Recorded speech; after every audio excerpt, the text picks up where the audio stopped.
Hi all, welcome back to my channel. ಎಲ್ಲರೂ ಹೇಗಿದ್ದೀರಾ? Hope ಎಲ್ಲರೂ ಚೆನ್ನಾಗಿದ್ದೀರಾ ಅಂತ ಅಂದ್ಕೊಂಡಿದ್ದೀನಿ. ಸೊ ಇವತ್ತು ನಾನು ನಿಮಗೆ ಸಂಡೇ ವ್ಲಾಗ್ನ ಶೇರ್ ಮಾಡ್ಕೋತಾ ಇದ್ದೀನಿ. ಸೊ ಸಂಡೇ ಆಗಿರೋದ್ರಿಂದ ಸ್ವಲ್ಪ ಲೇಟಾಗಿ ಎದ್ದಿದ್ವಿ. ಡೈಲಿ ಬೇಗ ಎದ್ದು ಆಫೀಸಿಗೆ ಹೋಗೋದು ಗಡ್ಬಿಡಿ ಅದೆಲ್ಲ ಸ್ಟ್ರೆಸ್ಸಲ್ಲಿ ಸ್ವಲ್ಪ ಸಂಡೇ ರಿಲ್ಯಾಕ್ಸ್ ಆಗಿ ಲೇಟಾಗಿದ್ದರೆ ಚೆನ್ನಾಗಿರುತ್ತೆ. ಮೈಂಡ್ ಕೂಡ ಕೂಲಾಗಿ ಕಾಮಾಗಿರುತ್ತೆ. ಸೊ ಹಾಗಾಗಿ ಸ್ವಲ್ಪ ಲೇಟಾಗಿ ಎದ್ದಿದ್ವಿ. ಬ್ರೇಕ್ಫಾಸ್ಟಿಗೆ ಅಂತ ಹೇಳಿ ನಾನೇನು ಮಾಡಿರಲಿಲ್ಲ, ಜಸ್ಟ್ ಸ್ನಾನ ಪೂಜೆ ಎಲ್ಲ ಮುಗಿಸ್ಕೊಂಡೆ.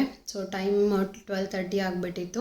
ಸೊ ಹಂಗಾಗಿ ಹೊರಗಡೆ ಎಲ್ಲಾದರೂ ಹೋಗಿ ಬ್ರಂಚ್ ಮಾಡ್ಕೊಂಡು ಬರೋಣ, ಟಿಫಿನ್ ಮತ್ತು ಊಟ ಎರಡು ಸೇರೇ ಮಾಡ್ಕೊಂಡು ಬಂದುಬಿಡೋಣ ಅಂತ ಹೇಳಿ ಹೊರಗಡೆ ಬಂದಿದ್ವಿ. ಹುಬ್ಳಿನಲ್ಲಿ ನಮ್ಮ ಮನೆ ನಿಯರ್ ಅಂದರೆ ಕಾರ್ತಿಕ್ ಗ್ರ್ಯಾಂಡ್ ಅಂತ ಹೇಳಿ ಇದೆ. ಸೊ ಅಲ್ಲಿ ಹೋಗಿ ಊಟ ಮಾಡ್ಕೊಂಡು ಬರೋಣ ಅಂತ ಹೇಳಿ ಹೋಗಿದ್ವಿ. ಸೊ ಫಸ್ಟು ಬನಾನಾ ಬನ್ಸ್ ತೊಗೊಂಡಿದ್ವಿ, ಮತ್ತು ಶಿರಾ ಮತ್ತು ಸ್ವಲ್ಪ mushroom biryani, paneer biryani.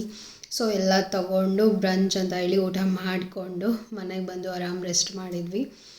Sunday one day ಸಿಗೋದ್ರಿಂದ ಎಷ್ಟು ರಿಲ್ಯಾಕ್ಸ್ ಅಂತ ಅನಿಸುತ್ತೆ ಅಂದರೆ, ವರ್ಕ್ ಮಾಡೋರಿಗೆ ಸಂಡೇ ಅಂತೂ ಫುಲ್ ಮನೆಯಲ್ಲಿರಬೇಕು, ಎಲ್ಲೂ ಹೊರಗಡೆ ಹೋಗೋದು ಬೇಡ ಅಂತ ಅನಿಸುತ್ತೆ. ಆರಾಮಾಗಿ ಮನೆಯಲ್ಲಿ ರೆಸ್ಟ್ ಮಾಡೋಣ ಅಂತ ಅನಿಸುತ್ತೆ. ಸೊ ನೀವು ಯಾರೆಲ್ಲ ವರ್ಕ್ ಮಾಡ್ತಿದ್ದೀರಾ, ನಿಮ್ಗೆ ಯಾವ ರೀತಿ ಫೀಲ್ ಆಗುತ್ತೆ ಅಂತ ಹೇಳಿ ಕಾಮೆಂಟ್ ಸೆಕ್ಷನಲ್ಲಿ ತಿಳಿಸಿ. ಮನೆಗೆ ಬಂದ ತಕ್ಷಣ ನಾನಿಲ್ಲಿ ವಾಟರ್ ಮೆಲನ್ನ ಕಟ್ ಮಾಡ್ತಿದ್ದೀನಿ. ಸ್ವಲ್ಪ ಕಟ್ ಮಾಡಿ ಫ್ರಿಜ್ಜಲ್ಲಿ ಇಡೋಣ, ಕೂಲ್ ಆಗುತ್ತೆ. ಆಮೇಲೆ ಸ್ವಲ್ಪ ರೆಸ್ಟ್ ಮಾಡಿ ಆದಮೇಲೆ ತಿನ್ಬೋದು ಅಂತ ಹೇಳಿ ಬಂದ ತಕ್ಷಣ ಇದನ್ನು ಕಟ್ ಮಾಡಿ ಇಟ್ಕೋತಾ ಇದ್ದೀನಿ. ಸೊ ನನ್ನ ಹಸ್ಬೆಂಡ್ ಸ್ವಲ್ಪ ದೊಡ್ಡ ಸೈಜಲ್ಲಿರೋ ಕಲ್ಲಂಗಡಿ ಹಣ್ಣು ತೊಗೊಂಡು ಬಂದಿದ್ದರು. ಸೊ ನಮ್ಮಿಬ್ಬರಿಗೆ ಇದು ಜಾಸ್ತಿನೇ ಆಗಿಬಿಡತ್ತೆ. ಯಾವುದೇ ಹಣ್ಣಾಗಲಿ ಯಾವುದೇ ಒಂದು ತರಕಾರಿ ಆಗಲಿ ಕಟ್ ಮಾಡಿ ಒಂದಿನ ಇಡೋದು ಚೆನ್ನಾಗಿರೋದಿಲ್ಲ. ಸೊ ಕಟ್ ಮಾಡಿದ ತಕ್ಷಣ ಅದು ತಿಂದರೆ ಚೆನ್ನಾಗಿರುತ್ತೆ. ಸೊ ಹಾಗಾಗಿ ಸ್ವಲ್ಪ ದೊಡ್ಡ ಸೈಜಲ್ಲೇ ತಂದುಬಿಟ್ಟಿದ್ರು. ಹಾಗಾಗಿ ನಾನು ಇವತ್ತು ಹಾಫ್ ತಿನ್ನೋಣ, ನಾಳೆ ಹಾಫ್ ತಿನ್ನೋಣ ಅಂತ ಹೇಳಿ ಇವತ್ತು ಒಂದು ಅರ್ಧ ಕಟ್ ಮಾಡಿ ಫ್ರಿಜ್ಜಲ್ಲಿ ಇಟ್ಕೊತಾ ಇದ್ದೀನಿ. ಸೊ ಇವಾಗ ಸಮ್ಮರ್ ಆಗಿರೋದ್ರಿಂದ ಕಲ್ಲಂಗಡಿ ಹಣ್ಣು ಮಸ್ಟ್ ಆ್ಯಂಡ್ ಶುಡ್ ಎಲ್ಲರ ಮನೆಯಲ್ಲೂ ಕಾಮನ್ ಆಗಿರುತ್ತೆ. ಬಿಕಾಸ್ ಅದರಲ್ಲಿ ಜಾಸ್ತಿ ವಾಟರ್ ಕಂಟೆಂಟ್ ಇರೋದ್ರಿಂದ ಬಾಡಿನ ಕೂಲ್ ಆಗೋದಕ್ಕೆ, ಹೈಡ್ರೇಟ್ ಆಗಿಡೋದಕ್ಕೆ ತುಂಬಾ ಸಪೋರ್ಟ್ ಮಾಡುತ್ತೆ ಅಂತ ಹೇಳ್ಬೋದು. Hi all. ಸೊ ಇವತ್ತು ನಾನು ನನ್ನ ಫ್ರೆಂಡ್ನ ಮೀಟ್ ಆಗೋದಕ್ಕೆ ಅಂತ ಹೇಳಿ ಹೋಗ್ತಾ ಇದ್ದೀವಿ, ಫ್ರೆಂಡ್ಸ್ ಸೇರಿ. ಸೊ ಅವಳು ಪ್ರೆಗ್ನೆಂಟ್ ಇದ್ದಾಳೆ. ಸೊ ಅವಳಿಗೋಸ್ಕರ ಅಂದರೆ ಸೀಮಂತಕ್ಕೆ ಅವಳು ಇನ್ವೈಟ್ ಮಾಡಿದ್ಲು, ಬಟ್ ನಮಗೆ ಹೋಗೋದಕ್ಕೆ ಆಗಿರಲಿಲ್ಲ. ಸೊ ಹಂಗಾಗಿ ಹೋಗಿ ಅವಳಿಗೆ ಏನು ಇಷ್ಟ ಆಗುತ್ತೋ ಅದನ್ನೇನಾದರೂ ತಿನ್ನಿಸಿ ಬರೋಣ ಅಂತ ಹೇಳಿ ಅಂದ್ಕೊಂಡು ಹೊರಡ್ತಾ ಇದ್ವಿ. ಟೈಮ್ 4 o'clock ಆಗಿದೆ. ಸಂಡೇ ಇವತ್ತು ಹಾಲಿಡೇ, ಮನೆಯಲ್ಲಿದ್ದೀನಿ. ಸೊ ಹಂಗಾಗಿ ಇವಾಗ ಹೊರಡ್ತಾ ಇದ್ದೀನಿ. ಒಂದು 2 hours ವಾಪಸ್ ಬಂದುಬಿಡೋಣ ಬೇಗ ಅಂತ ಹೇಳಿ ಹೊರಡ್ತಾ ಇದ್ದೀನಿ. ಸೊ ಬನ್ನಿ, ಅಲ್ಲಿ ಯಾವ ರೀತಿಯಾಗಿರುತ್ತೆ ಅಂತ ಹೇಳಿ ತೋರಿಸ್ತೀನಿ. ನಾನು ನಿಮಗೆ ವ್ಲಾಗ್ಸ್ನ ಹಾಕೋದಕ್ಕೆ ಆಗ್ತಿಲ್ಲ. ಸೊ ಯೂಟ್ಯೂಬ್ ಪೇಮೆಂಟ್ ಬಗ್ಗೆನೂ ಕೂಡ ನಾನು ಇವತ್ತು ಫಸ್ಟ್ ವಿಡಿಯೋನ ಅಪ್ಲೋಡ್ ಮಾಡಿಬಿಡೋಣ, ನೆಕ್ಸ್ಟ್ ವ್ಲಾಗ್ನ ಹಾಕೋಣ ಅಂತ ಹೇಳಿ ಫಸ್ಟು ಆ ಒಂದು ವಿಡಿಯೋ ನಿಮಗೆ ಬರುತ್ತೆ. ಇವತ್ತು ನೈಟು ಅಂದರೆ ನೈಟ್ ಕುತ್ಕೊಂಡು ಶೂಟ್ ಮಾಡೋಣ, ಅದೊಂದು ವಿಡಿಯೋ ಪೇಮೆಂಟ್ ಎಷ್ಟು ಬಂತು, ಆಮೇಲೆ ಅದನ್ನು ಪೇಮೆಂಟ್ನ ರಿವೀಲ್ ಮಾಡೋ ಹಾಗಿಲ್ಲ ಅಲ್ವಾ. ಸೊ ಅದನ್ನು ಒಂದು ವಸ್ತುಗಳ ಮೂಲಕ ನಾನು ನಿಮಗೆ ಹೇಳ್ತೀನಿ. ಸೊ ಎಷ್ಟು ಬಂದಿದೆ ಏನು ಎತ್ತ ಅಂತ ಎಲ್ಲ ಹೇಳಿ. ಸೊ ಅದನ್ನು ಒಂದು ಫಸ್ಟ್ ವಿಡಿಯೋ ಹಾಕ್ಬಿಡ್ತೀನಿ. ಆಮೇಲೆ ನಾನು ನಿಮಗೆ ಈ ಒಂದು ವ್ಲಾಗ್ನ ಏನು ಶೂಟ್ ಮಾಡಿದ್ದೆ ಅಲ್ವಾ ಅದನ್ನು ಹಾಕ್ತೀನಿ. ಸೊ ಬನ್ನಿ, ಇವಾಗ ಹೊರಡ್ತಾ ಇದ್ದೀನಿ ನಾನು. ಅಲ್ಲಿ ಹೋದ್ಮೇಲೆ ಅಲ್ಲಿ ಆದರೆ ನಾನು ವಿಡಿಯೋನ ಶೂಟ್ ಮಾಡ್ತೀನಿ ಹೇಳಿ ಇವತ್ತಿನ ವ್ಲಾಗ್ ನೋಡೋಣ ಬನ್ನಿ. ಸೊ ಮೊನ್ನೆ ಹಾಕ್ಕೊಂಡಿದ್ದೆ ಅಲ್ವಾ ಯುಗಾದಿಗೆ, ಅದೇ ಒಂದು ಡ್ರೆಸ್ನ ಹಾಕ್ಕೊಂಡಿದ್ದೀನಿ. ಈ ಲ್ಯಾವೆಂಡರ್ ಕಲರ್ ಚೆನ್ನಾಗಿ ಕಾಣಿಸುತ್ತೆ ಅಲ್ವಾ. ಸೊ ಇತ್ತೀಚೆಗೆ ಲ್ಯಾವೆಂಡರ್ ಕಲರ್ ತುಂಬಾ ಟ್ರೆಂಡಿಂಗಲ್ಲಿದೆ ಅಂತ ಹೇಳ್ಬೋದು, ತುಂಬ ಚೆನ್ನಾಗಿ ಕಾಣಿಸುತ್ತೆ. ಸೊ ಬನ್ನಿ, ಟೈಮ್ ವೇಸ್ಟ್ ಮಾಡಿದೆ, ಹೊರಡೋಣ. ನಾನು ನನ್ನ ಫ್ರೆಂಡ್ನ ಮೀಟ್ ಆಗೋದಕ್ಕೆ ಹೋಗಿದ್ದೆ. ಸೊ ಅವಳು ಪ್ರೆಗ್ನೆಂಟ್ ಇರೋದ್ರಿಂದ ನನಗೆ ವಿಡಿಯೋ ಮಾಡ್ಕೊಳ್ಳೋದು ಬೇಡ ಅಂತ ಹೇಳಿ ಅನ್ನಿಸ್ತು, ದೃಷ್ಟಿ ಆಗುತ್ತೆ ಅಲ್ವಾ. ಸೊ ಹಂಗಾಗಿ ಬೇಡ ಅಂತ ಹೇಳಿ ಫೋಟೋಸ್ ಅಷ್ಟೇ ಇಲ್ಲಿ ಶೇರ್ ಮಾಡ್ಕೋತಾ ಇದ್ದೀನಿ. ಸೊ ಇಷ್ಟೇ ಫೋಟೋಸ್, ಒಂದು 3-4 ಫೋಟೋಸ್ ಇತ್ತು, ಅಷ್ಟೇ ಶೇರ್ ಮಾಡ್ಕೊತಾ ಇದ್ದೆ. ಸೊ ಹಂಗೆ ನೈಟು ಡೈರೆಕ್ಟಾಗಿ ಮಮ್ಮಿ ಮನೆಗೆ ಹೋಗಿ ಆಮೇಲೆ ನಾನು ಮನೆಗೆ ಬಂದೆ. ಮಮ್ಮಿ ಮನೆಗೆ ಹೋದಾಗ ಮಮ್ಮಿ ದೋಸೆ ಹಿಟ್ಟನ್ನ ಮಾಡಿದ್ದೆ ಅಂತ ಹೇಳಿ ಕೊಟ್ಟು ಕಳಿಸಿದ್ರು. ನೋಡಿ, ಅದು ಬೆಳಿಗ್ಗೆನಷ್ಟೊತ್ತಿಗೆ ಈ ರೀತಿ ಉಪ್ಪಿ ಕೆಳಗಡೆ ಎಲ್ಲ ಬಂದುಬಿಟ್ಟಿದೆ. ಸೊ ಇವಾಗ ಬೇಸಿಗೆ ಆಗಿರೋದ್ರಿಂದ ಇದೇ ರೀತಿ ಆಗುತ್ತೆ. ಸೊ ಹಂಗೆ ನನ್ನ ಫ್ರೆಂಡ್ಗೋಸ್ಕರ ಅವಳು ಗೋಬಿ ಇಷ್ಟ ಆಗುತ್ತೆ ಅಂತ ಹೇಳಿ ಹೇಳಿದ್ಲು. ಗೋಬಿ, ಸ್ವಲ್ಪ ಫ್ರೂಟ್ಸ್ ಎಲ್ಲನೂ ಕೂಡ ತೊಗೊಂಡು ಹೋಗಿದ್ವಿ. ಸೊ ತೊಗೊಂಡು ಹೋಗಿ ಚೆನ್ನಾಗಿ ಟೈಮೆಲ್ಲನೂ ಸ್ಪೆಂಡ್ ಮಾಡಿಕೊಂಡು ಅವಳ ಜೊತೆಗೆ ಒಂದು 2-3 ತಾಸು ಕೂತ್ಕೊಂಡು ಮಾತಾಡಿಕೊಂಡು ಬಂದ್ವಿ. ಸೊ ಅವಳು ಪ್ರೆಗ್ನೆಂಟ್ ಇರೋದ್ರಿಂದ ತುಂಬಾ ಖುಷಿ ಆಯಿತು ಅವಳಿಗೆ ನಾವೆಲ್ಲ ಹೋಗಿ ಮೀಟ್ ಆಗಿರೋದು. ಬಿಕಾಸ್ ಪ್ರೆಗ್ನೆಂಟ್ ಇದ್ದಾಗ ಒಂದು ಸಣ್ಣ ಸಣ್ಣ ಮೂಮೆಂಟೇ ತುಂಬಾ ಖುಷಿ ಕೊಡುತ್ತೆ ಅಂತ ಹೇಳ್ಬೋದು. ಅವಳಿಗೆ ತುಂಬಾ ಆಸೆ ಇತ್ತು, ನಾನು ಮತ್ತು ನನ್ನ ಫ್ರೆಂಡ್ಸ್ ಎಲ್ಲರೂ ಕೂಡ ಸೀಮಂತಕ್ಕೆ ಬರಬೇಕು ಅಂತ ಹೇಳಿ. ಬಿಕಾಸ್ ನಾನಿವಾಗ ಆಫೀಸಿಗೆ ಹೋಗ್ತಾ ಇರೋದ್ರಿಂದ ಒಂದು ಸಂಡೇ ಸಿಕ್ಕರೆ ಆರಾಮಾಗಿ ಮನೆಯಲ್ಲಿರಬೇಕು ಅಂತ ಅನಿಸುತ್ತೆ. ಸೊ ಅದು ಸ್ವಲ್ಪ ಹುಬ್ಳಿಯಿಂದ ದೂರ ಆಗ್ತಿತ್ತು. ಸೊ ಹಂಗಾಗಿ ನನಗೂ ಕೂಡ ಹೋಗೋದಕ್ಕೆ ಆಗಲಿಲ್ಲ. ಸೊ ನಾನು ಕೂಡ ಅವಳಿಗೆ ಇಲ್ಲ ಬರೋಕ್ಕಾಗಲ್ಲ, ಒಂದು ಸಂಡೇ ಬಂದು ಮೀಟ್ ಆಗ್ತೀನಿ ಅಂತ ಹೇಳಿ ಹೇಳ್ಕೊಂಡು ಬಿಟ್ಟಿದ್ದೆ. ಸೊ ಇವಾಗ ಹೋಗಿ ಮೀಟಾಗಿ ಬಂದೆ. ಅವಳಿಗೂ ಕೂಡ ತುಂಬಾ ಖುಷಿ ಆಯಿತು ಅಂತ ಹೇಳ್ಬೋದು. ಸೊ ಬನ್ನಿ ಇವತ್ತಿನ ಒಂದು ನಿಮಗೆ ತೊಂಡೆಕಾಯಿ ಪಲ್ಯನ ಯಾವ ರೀತಿ ಮಾಡೋದು ಅಂತ ಹೇಳಿ ಇವತ್ತಿನ ವಿಡಿಯೋದಲ್ಲಿ ಶೇರ್ ಮಾಡ್ಕೊತೀನಿ. ಮೊದಲಿಗೆ ನಾನು ತೊಂಡೆಕಾಯಿನ ಚೆನ್ನಾಗಿ ನೀರಲ್ಲಿ ವಾಶ್ ಮಾಡಿ ಸ್ವಲ್ಪ ನೀರಲ್ಲಿ ಏನಾದರೂ ಗಲೀಜಿದ್ರೆ ಬಿಡುತ್ತೆ ಅಂತ ಹೇಳಿ ನೀರಲ್ಲಿ ನೆನೆಸಿ ಇಟ್ಕೊಂಡಿದ್ದೀನಿ. ಜೊತೆಗೆ ಇಲ್ಲಿ ಸ್ವಲ್ಪ ಮೆಣಸಿನ್ಕಾಯಿ ಪೇಸ್ಟ್ ಮಾಡ್ಕೊಳ್ಳೋಣ. ನನಗೆ ಒಂದು ವಾರ ರೆಸಿಪಿಗೆ ಆಗುತ್ತೆ ಅಂತ ಹೇಳಿ ಮಾಡ್ಕೊತಾ ಇದ್ದೀನಿ. ಬೆಳಿಗ್ಗೆ ಟೈಮ್ ಇರೋದಿಲ್ಲಲ್ವ, ಬಾಕ್ಸಿಗೆಲ್ಲ ಮಾಡ್ಕೊತಾ ಇರ್ತೀನಿ. ಸೊ ಹಂಗಾಗಿ ಮೆಣಸಿನ್ಕಾಯಿ ಪೇಸ್ಟ್ ರೆಡಿ ಇದ್ದರೆ ಬೇಗ ಬೇಗ ಅದನ್ನು ಯೂಸ್ ಮಾಡ್ಕೊಂಡು ಯಾವುದಾದ್ರೂ ರೆಸಿಪಿ ಮಾಡ್ಕೋಬೋದು ಅಂತ ಹೇಳಿ ಸೊ ಮೆಣಸಿನ್ಕಾಯಿ ಪೇಸ್ಟ್ನ ಮಾಡ್ಕೊತಾ ಇದ್ದೀನಿ.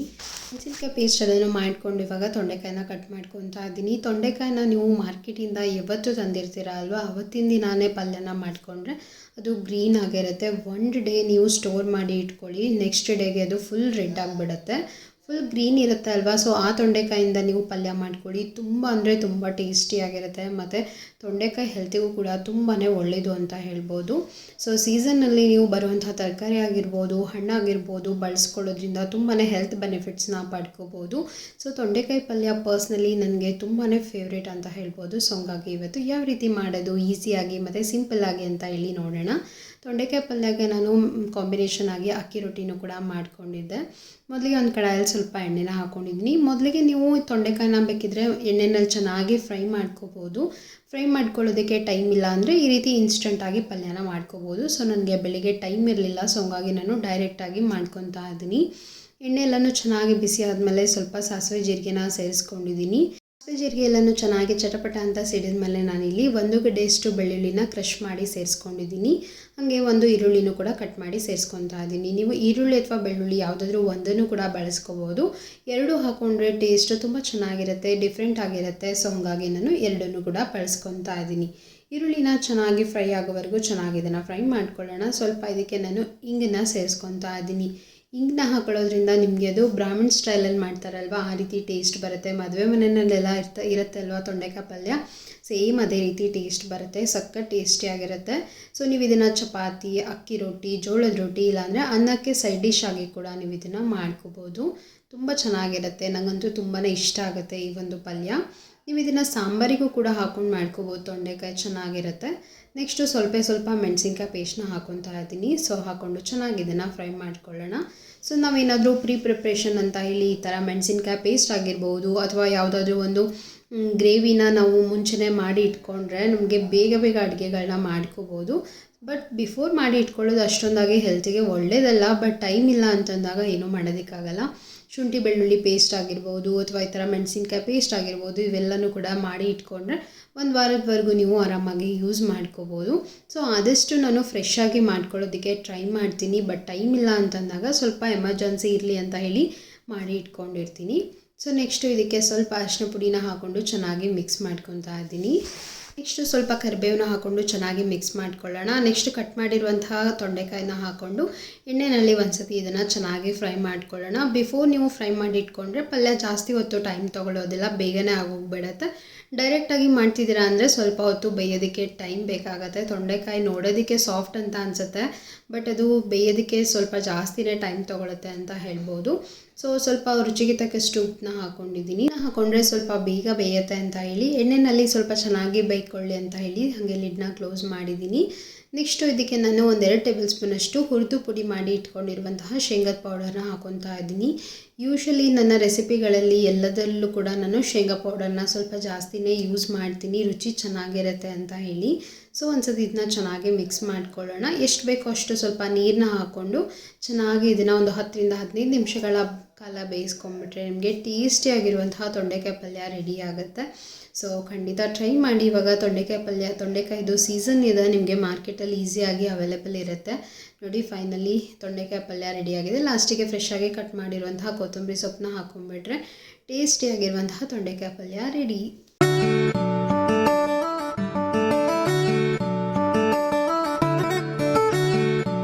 ಈವ್ನಿಂಗ್ ಮನೆಗೆ ಬಂದ ತಕ್ಷಣ ನಾನು ವಿಡಿಯೋನ ಕಂಟಿನ್ಯೂ ಮಾಡ್ತಾ ಇದ್ದೀನಿ. ಆಫೀಸ್ನ ಮುಗಿಸ್ಕೊಂಡು ಮನೆಗೆ ಬಂದೆ. ನನ್ನ ಹಸ್ಬೆಂಡ್ ಮುಂಚೆನೇ ಬಂದುಬಿಟ್ಟಿದ್ರು.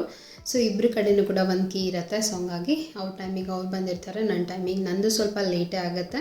ಬರೋವಾಗ ಸ್ವಲ್ಪ ಫ್ರೂಟ್ಸ್ ತರಕಾರಿ ಎಲ್ಲನೂ ಕೂಡ ಬೇಕಾಗಿತ್ತು. ಹಾಗೆ ಬರೋವಾಗ ಎಲ್ಲನೂ ಕೂಡ ಶಾಪ್ ಮಾಡ್ಕೊಂಡು ಬಂದೆ.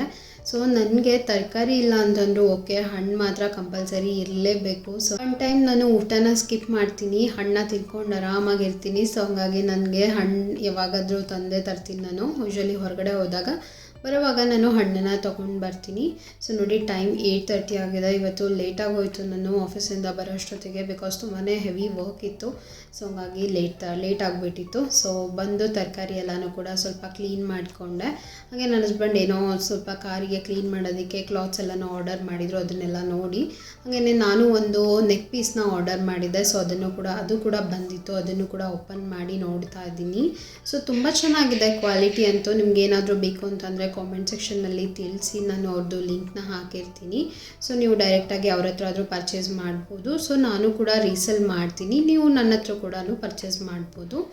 ಸೊ ನೋಡಿ ತುಂಬ ಚೆನ್ನಾಗಿದೆ ಕ್ವಾಲಿಟಿ ಅಂತೂ, ಸಖತ್ತಾಗಿದೆ. ಸೊ ಯಾವುದಾದ್ರೂ ಸ್ಯಾರಿ ಮೇಲೆ ನೀವು ಈ ಥರ ಹಾಕ್ಕೊಂಡ್ರೆ ತುಂಬಾ ಫ್ಯಾನ್ಸಿಯಾಗಿ ಕಾಣಿಸುತ್ತೆ, ಮತ್ತು ಒಂಥರ ನೋಡೋದಕ್ಕೆ ನಿಮಗೆ ಟ್ರೆಂಡಿ ಲುಕ್ ಥರ ಕಾಣಿಸುತ್ತೆ. ಮೆರೂನ್ ಕಲರಲ್ಲಿ ಆರ್ಡರ್ ಮಾಡ್ಕೊಂಡಿದ್ದೀನಿ, ಎಲ್ಲ ಸಾರಿಗೂ ಸೂಟ್ ಆಗುತ್ತೆ ಅಂತ ಹೇಳಿ. ಸೊ ಇಷ್ಟನ್ನೇ ಇವತ್ತಿನ ವ್ಲಾಗ್ ನಾನು ಇಲ್ಲಿಗೆ ಎಂಡ್ ಮಾಡ್ತಾ ಇದ್ದೀನಿ. ಹೋಪ್ ನಿಮ್ಮೆಲ್ಲರಿಗೂ ಕೂಡ ಇವತ್ತಿನ ವ್ಲಾಗ್ ಇಷ್ಟ ಆಗಿದೆ ಅಂತ ಅಂದ್ಕೊಂಡಿದ್ದೀನಿ. ಯಾರಿಗೆಲ್ಲ ಇಷ್ಟ ಆಗಿದೆ ಖಂಡಿತ ಒಂದು ಲೈಕ್ನ ಮಾಡಿ. ಸೊ ಹಾಗೆಯೇ ಯಾರೆಲ್ಲ ಸಬ್ಸ್ಕ್ರೈಬ್ ಆಗದೆ ವಿಡಿಯೋನ ನೋಡ್ತಿದ್ದೀರಾ, ದಯವಿಟ್ಟು ಸಬ್ಸ್ಕ್ರೈಬ್ ಮಾಡಿಕೊಂಡು ವಿಡಿಯೋನ ನೋಡಿ ಅಂತ ಹೇಳ್ತಾ ನೆಕ್ಸ್ಟ್ ವಿಡಿಯೋದಲ್ಲಿ ನಾನು ನಿಮಗೆ ಸಿಗ್ತೀನಿ. ಅಂಟಿಲ್ ದೆನ್ ಟೇಕ್ ಕೇರ್, ಬಾಯ್.